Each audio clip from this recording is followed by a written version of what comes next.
ABN Marathi news मध्ये आपल्या सर्वांचं स्वागत आहे। ताज्या बातम्यांसाठी एबीएन मराठी न्यूजला सबस्क्राइब।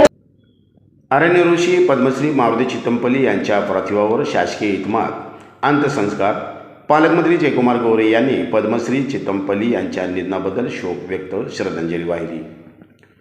पद्मश्री अरण्य ऋषी श्री मारुतीराव भुजंगराव चितमपल्ली यांचं 18 जून 2025 रोजी सायंकाळी 7:50 वयाच्या 94व्या वर्षी वृद्धापकाळाने निधन झाले।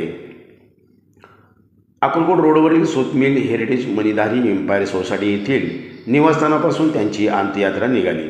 त्यांच्यावर रूपाभवानी मंदिराजवळील हिंदू स्मशानभूमी येथे शासकीय इतमामात अंत्यसंस्कार करण्यात आले। यावेळी पोलीस विभागाच्या वतीने बंदुकीच्या 3 फैरी हवेत झाडून श्री चितमपल्ली यांना मानवंदना देण्यात आली। यावेळी पालकमंत्री जयकुमार गोरे यांनी पद्मश्री मारुती चितमपल्ली यांच्या पार्थिवावर पुष्पहार अर्पण करून श्रद्धांजली वाहिली।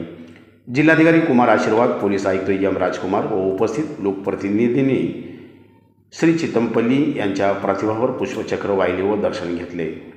यावेळी आमदार सचिन कल्याण शेट्टी, आमदार देवेंद्र कोठे, जिल्हाधिकारी कुमार आशीर्वाद, पोलीस आयुक्त एम राजकुमार, महानगरपालिका आयुक्त सचिन ओंबासे, पोलीस अधीक्षक अतुल कुलकर्णी, मुख्य कार्यकारी अधिकारी कुलदीप जंगम, सामाजिक वनीकरणचे अजित शिंदे, मनीषा पाटील यांच्यासह अन्य मान्यवर तसेच त्यांचे कुटुंबीय, नातेवाईक, साहित्यिक, मित्रपरिवार मोठ्या संख्येने उपस्थित होते।